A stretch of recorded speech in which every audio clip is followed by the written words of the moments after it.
This is Elizabeth Joyce with Stargazing, week of September 21st to September 27th, 2015. The early work week brings a more serious get-to-work tone.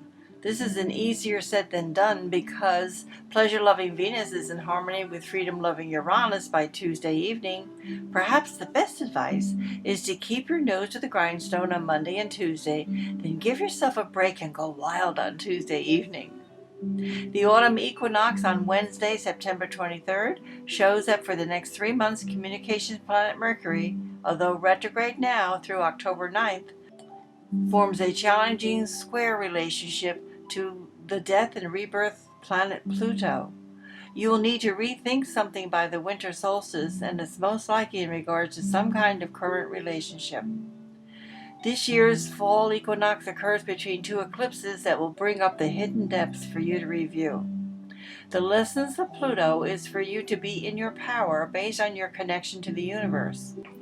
Pluto serves as a shovel, a base, digging deep into yourself to release your fears, your ego, and your self-worth issues that get in the way of a clear connection to spirit and your spiritual side. Basically, your higher vision and your practical reality are trying to find a better way to work together. Because restructuring Saturn has moved into adventure-seeking Sagittarius last week, signaling that you are called to make more time and a better balance between your responsible world and your life is supposed to be fun world. Beginning or strengthening a meditation practice would be extremely helpful now. On Thursday, the 24th, ambitious Mars moves into hardworking Virgo until the 12th of November.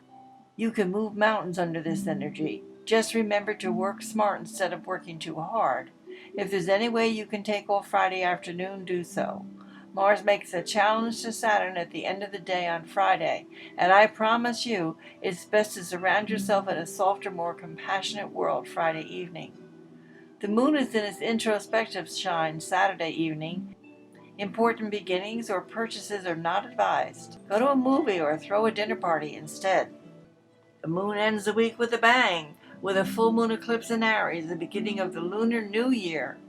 It is both a harvest moon and a supermoon, so you definitely want to get out to see it.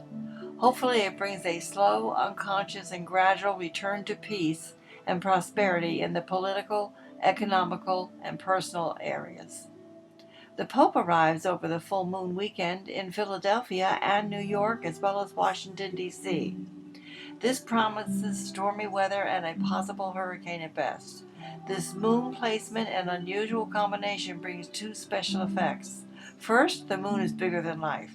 Second, as it moves closer to the Earth and reaches its pedigree, the gravitational forces will increase by 50%, lending to high tides, storms, flooding, and possible earthquakes. Don't do any mountain climbing on that weekend. This eclipse is visible over parts of the eastern United States. The strongest energy effect is with one-on-one relationships and anyone who has a birthday on that day. With all of these shifts and intense alignments, it's certainly not the time to schedule any important big events. Perhaps it's best to watch the Pope at home on TV. Aries and Libra continue to add to the turmoil of independence versus relationships balancing that has been going on for the last 1.5 years. If you pay attention to your life now, you will see the opposite side of the coin next March, when there is another lunar eclipse exactly opposite this one. This is like the universe is pulling you apart to reintegrate you into a better place over the next 6 months. And it's also a completion of the same process that's been going on since February of 2014. Think back and remember what was going on at that time for you. A supermoon means that the moon is really close to the Earth now, and that means amplified emotions. The Aries part of this eclipse wants you to get out and move your body. Dance under the eclipse full moon. The Libra part wants you to curl up with someone warm and sip on an expensive bottle of wine. Do a little cuddling as well. So do both. Take the time to feel your emotions instead of logically analyzing them. Allow yourself warmth, comfort, cuddles, and a feeling of love.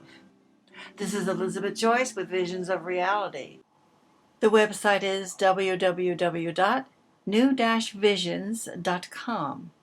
If you want to have a consultation or find out more information, please call 201-934-8986. That is my 24-hour answering service. Thank you for listening, and I'll see you next week.